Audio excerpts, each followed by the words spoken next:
बिस्मिल्लाहिर्रहमानिर्रहीम। अस्सलाम वालेकुम नाज़रीन, आप देख रहे हैं अर्दू टाइम न्यूज़ और मैं हूं आपकी मेज़बान। आइए बढ़ते हैं आज की अहम खबरों की जानिब। सबसे पहले बात करेंगे पाकिस्तान की बड़ी सिफारती कामयाबी की, जहां पाकिस्तान की सिफारती कोशिशें रंग ले आईं और आलमी सतह पर मुस्बत रद्द-ए-अमल सामने आया है।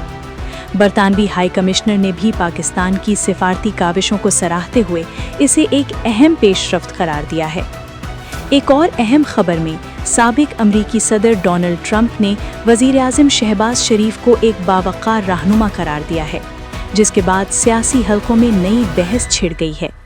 वज़ीर-ए-आज़म शहबाज शरीफ ने भी अपने बयान में कहा है कि अमन के लिए सिफारतकारी को मौका दिया जाना चाहिए।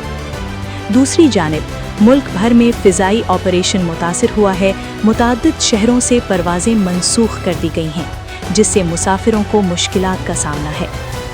बैनुल अक़वामी सूरत हाल पर नज़र डालें तो ईरान ने खबरदार किया है कि जंगबंदी आर्जी है और फ़ौज को हाई अलर्ट रहने का हुक्म दिया गया है।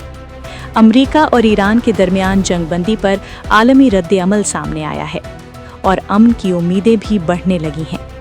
ताहम ईरान ने दावा किया है कि दुश्मन को तारीखी शिकस्त दी गई है और जंगबंदी के बावजूद उसका मौक़िफ़ सख्त रहेगा।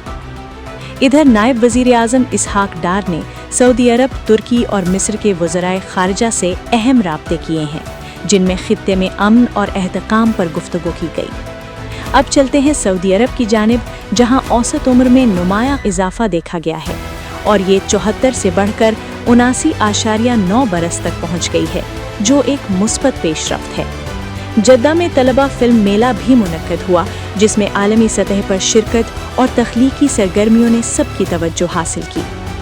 खेलों की दुनिया से खबर है कि ज़िम्बाब्वे विमेन टीम मई में पाकिस्तान का दौरा करेगी, जिसके लिए सीरीज़ शेड्यूल कर दी गई है, जबकि बांग्लादेश में तमीम इकबाल को क्रिकेट बोर्ड का नया सरबराह मुकर्रर कर दिया गया है। शोबिस से एक दिलचस्प खबर में बादशाह ने मुतनाज़े गाने पर माफ़ी मांग ली है और साथ ही 50 लड़कियों की तालीम में ताउन का ऐलान भी किया है। और आखिर में सेहत से मुतालिक एक अहम तहकीक सामने आई है, जिसमें कहा गया है कि आम सफाई के स्प्रे फेफड़ों के लिए खतरनाक साबित हो सकते हैं। ये थी आज की अहम खबरें। मज़ीद अपडेट्स के लिए हमारे चैनल अर्दू टाइम न्यूज़ को सब्सक्राइब करें, वीडियो को लाइक और शेयर करना ना भूलें। अल्लाह हाफ़िज़।